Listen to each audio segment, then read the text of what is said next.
Alors, pourquoi kaka bana ba pasteur tango akomi pasteur? Azo il a pour servir kaka na église au papa na banga zalaki pasteur. Ils a rare tout le monde a un pasteur akomi pasteur puis papa tingié kende ko implanté. Alingi kaka akzalaka pasteur na église oyo papa na banga zalaki pasteur. Pourquoi kaka bon?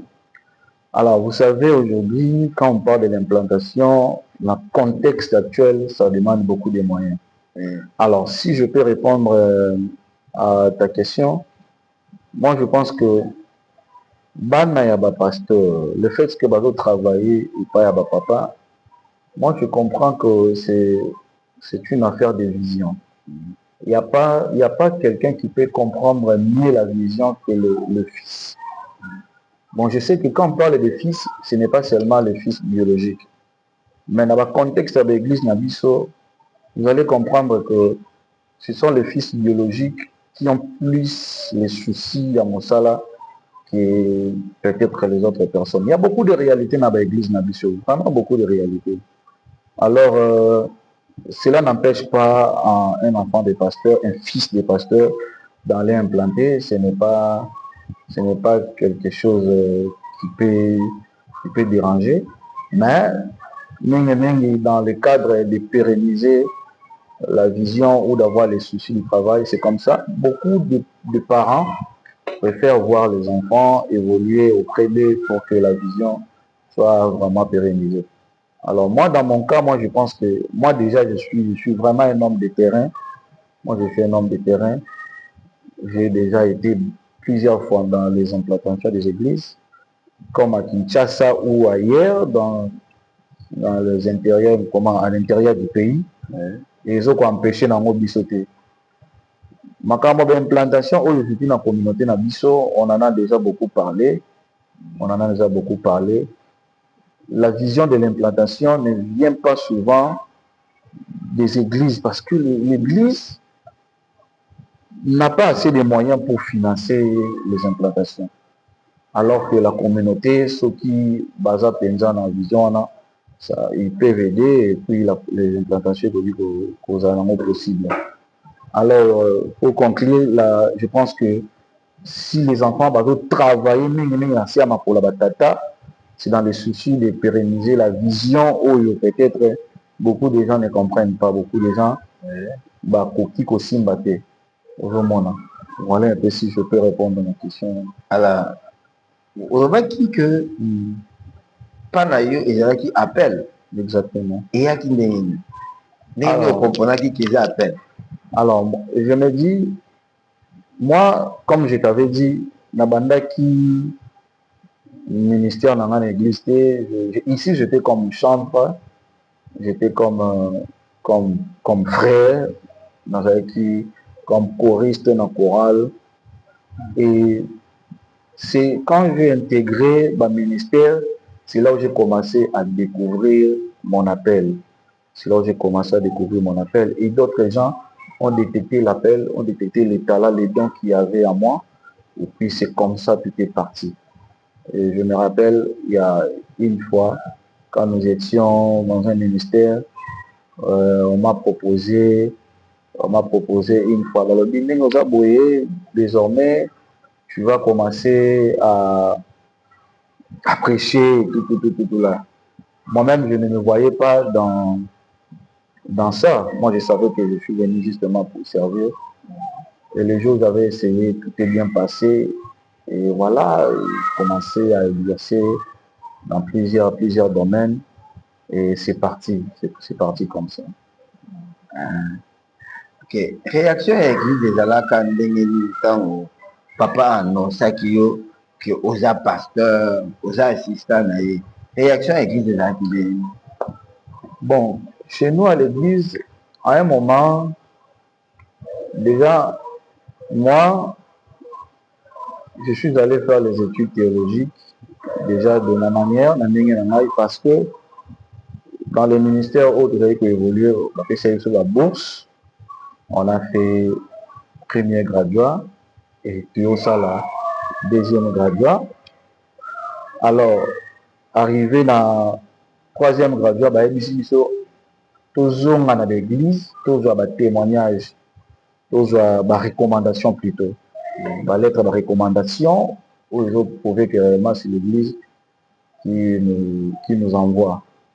Alors quand je suis rentré dans l'église pour expliquer, alors beaucoup étaient surpris, même à la maison ils étaient surpris.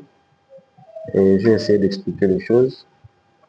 Et je pense qu'à l'église, ça n'a pas posé de problème parce que avant, j'ai commencé déjà à servir. Depuis 2015, 2014, comme ça, j'ai commencé à servir. J'ai organisé les choses, j'ai organisé les séminaires et j'ai commencé à prêcher à l'église. Je n'avais vraiment pas forcé les choses. C'était d'une manière naturelle. Parce qu'à ce moment-là, même à l'église, il n'y avait pas assez de collaborateurs. Pris à papa. Alors, dans les soucis, comme je t'avais dit au début que je suis rentré à l'église comme ennemi, parce que je voyais à un certain moment, Makamboza qui pour boitiller, les choses ne marchaient pas tellement, alors que je pouvais apporter l'expertise au Nanaï-Pozwa ailleurs. Dans mon ministère, je sais pas, j'étais à la Ligue, et j'étais dans un ministère encore, je me suis dit, mais je peux apporter quelque chose. C'est comme ça que j'ai commencé à organiser des activités à la jeunesse, à l'église. Et je pense que l'église voyait tout ça. Et quand le moment est arrivé, en tout cas, personne n'a contredit. Il y en a qui ont vraiment très bien dans les cérémonies. Et les gars qui n'ont vraiment bien jusqu'aujourd'hui. Ok. Mais est-ce que pour naïo, ils ont kaka obligatoire ceux qui moto agi appel ya Nzambe, il faut qu'il ndekotanga akende kosala théologie parce que lelo ba pasteur ebele ba communauté ebele balobaka eza obligatoire te eza facultatif eza na bato mosusu balobaka jamais okoki kende kotangela makambo ya Nzambe. Alors na côté na bino est-ce que eza kaka obligatoire moto akende kotanga eza facultatif to ndenge nini? Alors, moi je dirais, comme chez nous dans KDC, c'est obligatoire pour attendre. Alors, si je peux donner l'avis personnel concernant les études théologiques, c'est très important qu'un serviteur de Dieu a qu'il à ça la théologie. C'est très important. Même Bible ajouter à l'esprit la connaissance. Moi, je pense que Bible et Komani na minoko na biso ba français te. Ce que nous apprenons aujourd'hui au temps eza ba traduction oyo outi na minoko mosusu grec, hébreu, araméen. Alors ce que nous avons un bon prédicateur, il faut avoir la connaissance peut-être ya ba langue wana nyonso. Et ba langue wana ko uta na molimo santé te, il faut koyer pour la yango. Deuxièmement, pour gérer une église, ce n'est pas facile. Il faut aussi apprendre. Il y a beaucoup de choses que les gens ignorent. Et beaucoup de choses que Batoubaye Baraté. La théologie est très importante dans la vie du pasteur. Au monde que le serviteur de Dieu va de ça là, au Baye Koli, au monde qu'il y a une différence au Baye Koli. Vous allez remarquer qu'il y a une différence. La théologie est très importante, très très importante. Même la manière vous allez comprendre qu'il y a certaines personnes où il y a tangi, vous allez comprendre que il y a mon côté. Donc la théologie est très importante pour un serviteur de Dieu, pour un pasteur, où ils allaient permettre d'acquérir ou d'avoir des bases solides pour servir le Seigneur dans beaucoup de domaines. Okay. Pasteur Hermes Mawele, tolingi tozonga un peu moins sima na esika moko olobaki ke bato babandaki koloba bana ya pasteur baliaka na mbongo mabonza. Tolingi toyeba yo moko oza na boîte. Alors mbongo mwa ya mabonza oyo bana bapasteur baliaka wana bato balobaka, soki mbongo ekoti na église bozalaka na salaire to bozwaka mbongo yango kaka boye ndenge balobaka ke boliaka mbongo bokangi mbongo nyonso? d'être na boutique moko. Bon, ezalaki bato bazali koloba bazo ko ignorer comment les églises fonctionnent. Mbongo ya mabonzi ezala mbongo ya bapasteur te. Mbongo ya mabonzi eza mbongo oyo eservaka na fonctionnement ya église. Instrument ebebi, kiti ebukani, banini, tout là. Et vous savez aussi, nous sommes dans une communauté. Ah, il faut qu'on foute à bas droit, il faut boyer boyer. C'est cet argent-là qui sert dans la biloko nyonso wana. Mais dans l'église Nabiso Akedse, le salaire c'est très compliqué. Dans certaines églises, bien sûr. Alors, comme le salaire est vraiment pas vraiment régulier, dans l'église Nabiso Yokana qui va céder, va dire, na ba pasteur, ce qui fait que ba pasteur mosusu bazo vivre na bazine, ce qui dit mes koti, bazo vivre na suka ya sande ba koti bango salaire na mbongo ya bazine. Mais mon mabonja ça ils ont bon oyo pour le fonctionnement de l'église et puis autre chose. Parce que ils a vraiment exactement. Mais batusu balobaka ba église ba okaka bandimi. Alors bandimi oyo bayaka baotia mbongo na bango na ba offrande na ba dîme na ba aumône. En soi bango baganyani. Pour ezala vraiment topesa bato balobaka escroquerie, vous escroquer bango eza escroquerie ke bango baganyaka nini ba pauvre bandinda bato. Moi je pense que la Bible a dit la main qui donne, c'est la main qui reçoit.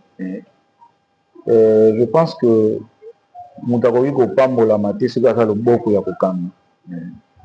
Eza na eloko oyo moto akoki kozwa te na kopesa koleka lipamboli oyo ezouta epai na Nzambe.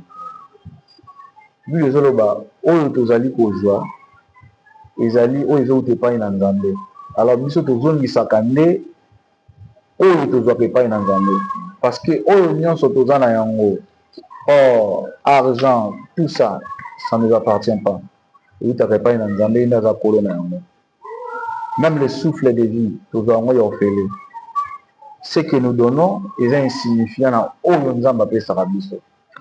Même biso ba pasteur topesaka ba offrande, ba dîme, ba don et tout ça. Topesaka parce que toujours reconnaître que Nzambe alola azali et en retour Nzambe alola azobatela biso, azopesa biso makasi, azopambola biso, azosala eke tozala malamu. Donc, il y a beaucoup d'exemples. Il y a beaucoup de témoignages. Il y a beaucoup de pesaka et puis nous avons arrêté à ça dans bola moni. Ils ont la escroquerie parce que nous donnons à Dieu. Et en retour, lui là, il nous donne déjà si on fait sa mise aux factures, il y a souffle de vie. Personne ne saura qu'au foot en bon moment. Nous avons battu la biso, on a accident, on a nini. Étant enfant de Dieu par reconnaissance, nous offrons à Dieu et cet argent-là, il veut servir peut-être dans le salaire en Zambie. Et voilà, c'est un signe de reconnaissance de la Kisaka et pas en Zambie. Et en retour, peut-être que baraté. Dieu nous épargne de beaucoup de choses, dans l'accident, dans le et voilà, même sur le plan matériel, le Seigneur nous bénit. Il y a beaucoup de témoignages sur le temps où Nzamba Pambola, peut-être au travers de Bapé Saki. Et en retour, Dieu peut azoncer la bango au centuple comme Aloba Imo. Alors, papa pasteur, tolingi toyeba eloko moko tovandaka biso nyonso na mokili tomonaka bajeune pasteur lokola bino na bascroquerie tomonaka bango na babu ebele basalaka kindumba oyo nyonso tomonaka. Est-ce que bino mpe boza conscient ke bapasteur wana bakoselaka bango makambo te basalaka mpe babiloko wana?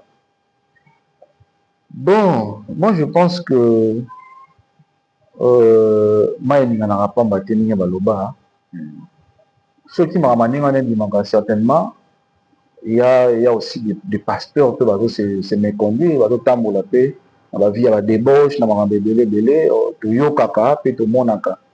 Je pense que il faut aller là certains serviteurs de Dieu, bon, entre guillemets, où peut-être vont se conduire de cette manière, et ce qui fait que bah sangona bango pe zo comme na matoi et voilà un peu bah tu vas qualifier bango dans ce sens-là. Alors tant que sangwana ekomelaka pe yo na matoi oyokaka ndenge nini baninga na yo bapasteur bazosala babiloko ya ndenge wana?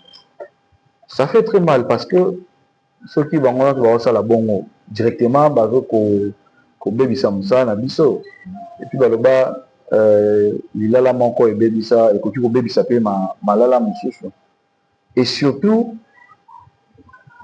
leur manière de se conduire, bien que tokoki kozala lolenge moko na bango ti tokoki kozala peut-être na ba comportement wana te, directement les gens peuvent nous qualifier tous de cette manière. Ozomona bato bakoki koqualifier biso bongo komona que non les jeunes pasteurs nyonso baza ba escroc, alors que les autres se conduisent très bien, bazotambola obanga nzambe, pas de scandale. Mais le fait que bamosusu bazosala yango ezosala ke bato nyonso ba se retrouver peut-être na lo wana. Donc voilà un peu si je peux répondre. Bongo basali ya nzambe oyo lelo bazoteya politique na cher tomonaki awa na RDC na mboka na biso na moment ya Pentecôte, pendant que baéglise mosusu bazosala baséminaire ya Pentecôte bazoteya sur le Saint-Esprit, mais baéglise mosusu bazoteya sur changement ya constitution. Alors eza permis koya kolobela biloko wana likolo ya cher to bazalaki na raison te ya kosala babiloko wana nyonso? Rendre à César ce qui est à César, à Dieu ce qui est à Dieu. Moi je pense que ma mélange wana ne salamandé. La chair, il faut seulement l'évangile d'été, pas autre chose. Mais aujourd'hui, c'est déplorable de voir que beaucoup de serviteurs de Dieu vont seulement ma mélange, que pour ça ils allaient vraiment dignité ou sécurité dans l'église. Les politiciens, baza ba politiciens. L'église doit rester l'église au milieu du village. Moi, je pense que certains pasteurs au bazo poser ba acte wana, je pense que bayebi le pourquoi bazo ça la. Je sais pas quelle est la motivation où ils a derrière nyonso wana. Mais ce que tu as quand tu étais pasteur, nano asala ta campagne d'évangélisation, tu ton mon a été asala campagne d'évangélisation. Mais à tout ça la campagne, il y a changement à la constitution. C'est ça le problème. Ba motivation est que c'est ni bayebi pourquoi bazo ça la, je sais pas. Peut-être pour l'argent ou je sais pas quoi, va promettre dans mon île.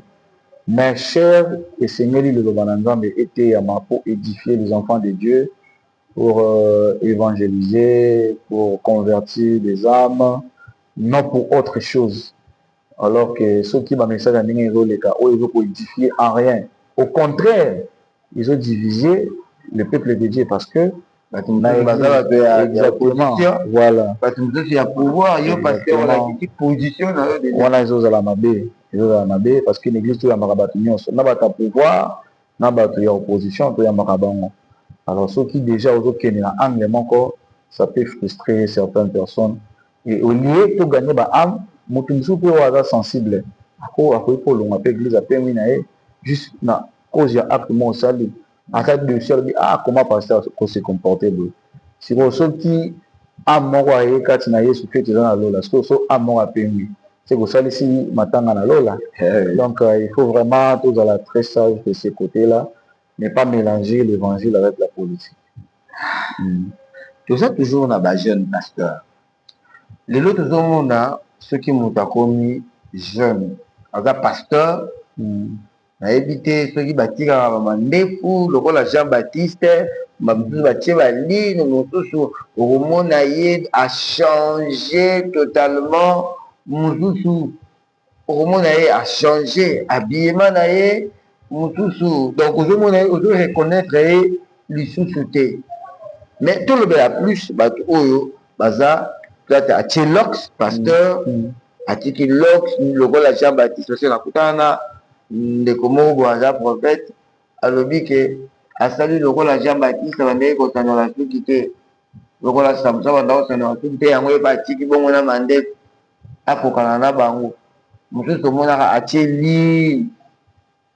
Alors lokola yo mosali ya Nzambe bacomportement wana okoki koencourage yango tokozala na toni ya kopesa badinga na yo bapasteur parce que tobandaki komona ngo na bajoueur na bamusicien oyo tobengaka ya mokili mais lelo ekoti na kati ya lingomba soki bapasteur baosala bongo alors biso bani. Moi, je pense que ceux qui disent que Jean-Baptiste, Samson, asalaki yango, biso toza Samson te, toza ba Jean-Baptiste te. Et nous ne sommes pas dans l'époque na bango. D'abord, un serviteur de Dieu doit refléter l'image de Christ. Même pas par le comportement, même par sa manière de se comporter, par sa manière de s'habiller. Tout ça, et Seigneur lui, il a dit que Oyo réellement, avant Moussa Nzambe. Et cette tendance, Oyo Kota Lilo, dans le monde, dans Bisso et Bassal Nzambe, qui ne donne pas ou qui n'honore pas le Seigneur. Qui n'honore pas le Seigneur. Vous allez remarquer, Lilo, Bato Belé, Bakomi, ko se comporter le lengue moko boy, Oyo ko se pélis ensemble. Par leur manière de s'habiller, par la coiffure, biloko ebele bele omona mosusu mosala Nzambe atelisi po akomi choko, tout ça ça n'a pas d'importance. Nous devons rentrer dans la vraie évangile petit camion so wana eza ko honorer Nzambe te et qui parfois ezoko tout ça bato mosusu et tout ça bato mosusu libaku ozomona ba o baza mir te na mosala Nzambe ba oyo peut-être ba chrétien baza na maturité te ebele bazo ezo tout sa foi na bango oyo peut-être olie bakangama lisu na Nzambe bakomi peut-être kodérouté. Pourquoi? Parce que pasteur moko boye asalaki lo mo bo oyo tout ça qui est motema. Moi je pense que tout ça ezo sepelisa Nzambe te. Il faut tout préserver l'image ya basali na Nzambe. C'est très important. Donc, qui causons à tes collaborateurs, Samson, Samson et Samson, nous on ne peut pas colanda au Samson ça là, et c'est nous landa au Christ, Azali Kolakisa Biso, parce que c'est lui notre modèle, au Seigneur Nabiso, Tolanda. Mais aussi, il y a un problème de culture. Toi, tu vas dire que Samson, ça là qui boye. Et est-ce que la culture congolaise, c'est autorisé que moi, la mobile, il y a non. Est-ce que la culture n'a pas autorisé que moi, mon bali, à la boucle d'oreille? Bateau, basala, babilo, kouana. Tu y dit déjà que ce sont des gens où ils travaillent pour le monde, ils ne travaillent pas pour le Christ. Alors pourquoi nous devons copier ces gens-là? La Bible dit ne nous conformons pas au siècle présent. Au lieu de biso peut influencer bango, balanda biso, bango ne va pas pour influencer biso. Un homme de Dieu n'est pas une star. Un homme de Dieu n'est pas quelqu'un où il y a musicien, il faut tous se comporter, même par notre manière d'habillement, et refléter vraiment réellement une forme de chrétien. Alors, pasteur, tu vas dire que cité, dans l'émission de Bisso, tu limines au groupe sans abandonner. Ma fidèle, au bateau s'est retrouvé dans l'église, où le pasteur, le bateau se méconduit. Tu limines au groupe sans bango. Est-ce que balongwa ba église wana baluka ba église oyo ba pasteur bazotambola malamu to ba continuer kaka na ba église wana? La première des choses, il y aura une église pour un pasteur. Ceux qui un fidèle croit vraiment qu'un dimanche Nzamba solo et Seigneur ayoka o Nzamba zolo ba ayoka Nzambe par rapport à l'église ou à Fandi.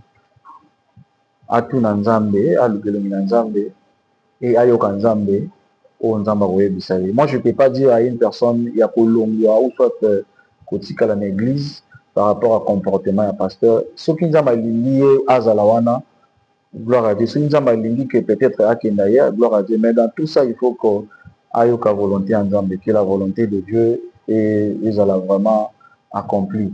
il doit chercher à savoir si seulement Dieu le veut là, ou nous avons aligné ou anaté. Il faut vraiment à tout ensemble dans ce sens-là. Tout lui, ça n'a pas collègue, n'a pas pasteur, ou bazo c'est me conduire, genre ba tout ba pasteur, tout. À ça fait la pose à tika. Mais ekangi tellement azo koka kotika.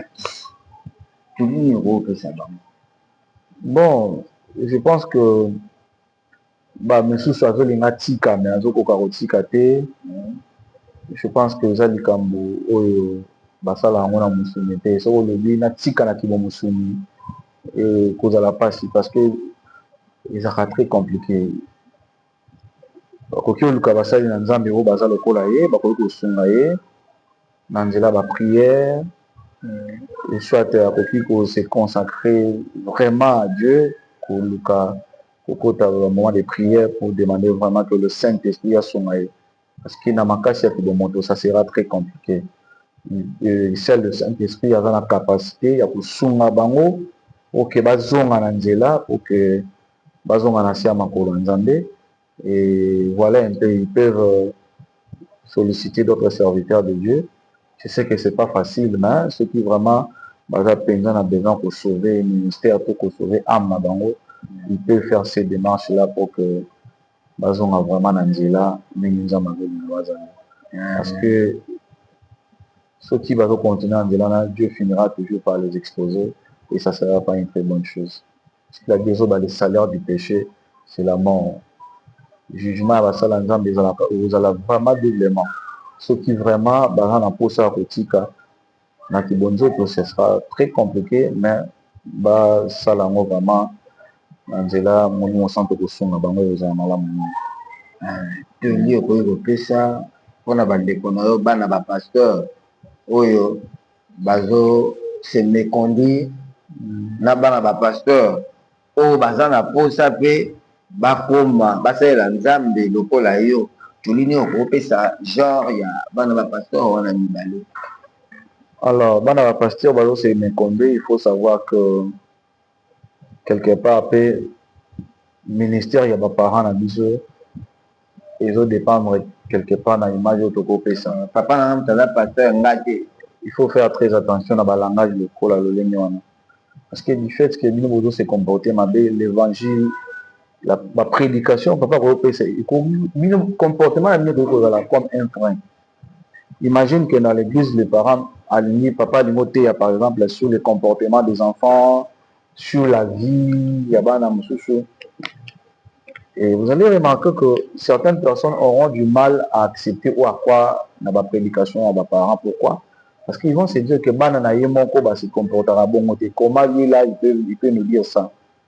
Vous serez comme un frein, comme un blocage. Peut-être quelque part dans le ministère, dans la prédication à papa.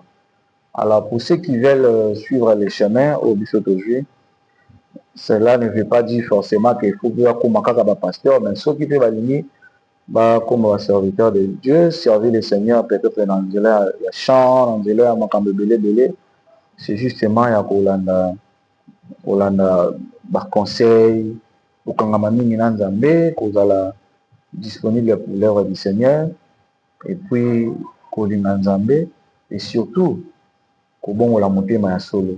C'est ça vraiment le plus grand problème et ça sera une très bonne chose. C'est comme ça biso na association na biso to pesaka conseil na bana ba pasteur que kolinga komona bango basalela nzambe na église na ba domaine nyonso. Tant que tu vas écouter na mingi tu vas écouter na ça il a nzambe lelo na domaine chacun expliquer comment il a servi le Seigneur, peut-être un protocole, peut-être c'était ça notre souhait. Beaucoup de gens nous qualifient même de tout année pour que tout quand a été beau de l'église va papa na dit alors que les soucis ils là qui beaucoup plus que bana ba pasteur basa la bana oyo to bazo salela nzambe na cette église parce que la Bible a dit moi et ma maison nous servirons le Seigneur. Gloire à Dieu, beaucoup ont compris. Je pense que ce taliban a pasteur presque à qui c'est l'élo. Au moment a té que bana pasteur est belé ba tambola bon je sais pas. Na zolo baté que na ba relation personnelle là maintenant nzambe ça c'est un autre domaine. Mais du moins vous allez remarquer que bana pasteur est belé son serviteur. Au moment a bango na protocole na match, au moment a bango na église omona bango bazobeta bainstrument, omona bango bazoyemba, omona bango bazoteya. Donc soki otamboli na Kebisi Mumba, tu vas voir les enfants des pasteurs sont très actifs dans l'église. Pourquoi? Parce que peut-être certaines personnes qui conseillent autres qui bango. Et aujourd'hui les familles à pasteurs ils aussi dans l'église. C'est ça. Ça c'est une bénédiction pour la communauté et puis pour l'œuvre de Dieu.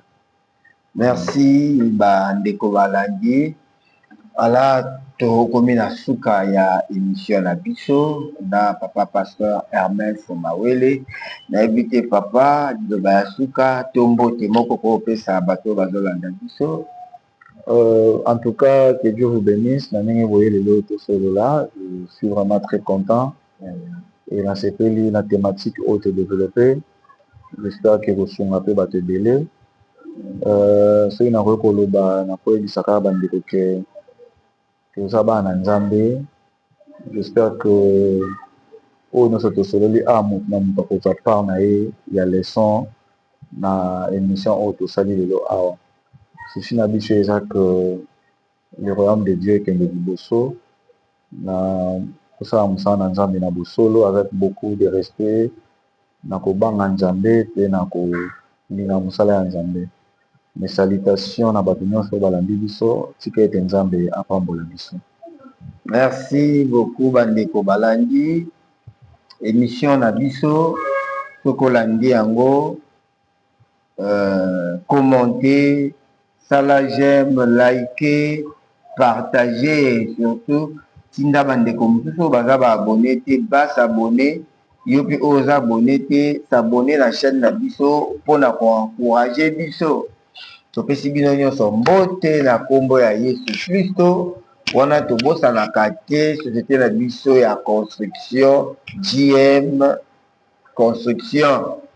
Tolobaka JM construction eza entreprise oyo etongaka bandaku atongeli yo ndaku e na suka opesa yo kaka fongola wana toza pe na oyo aza na posa aloué ba instrument.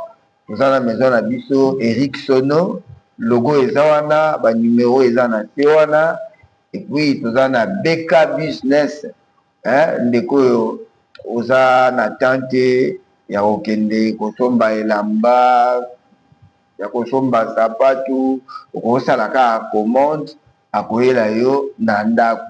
Wana topesi bandeko nyonso balandi mbote, tobosani te communauté na biso la Kiopse et puis si biso nyonso mbote tika ete Nzambe apambola biso na sima ya caméra na biso toza na héros moko dans l'ombre Exaucé Mboma babengaka ye Tiotia professeur Tiotia ye moto azozwa ba image.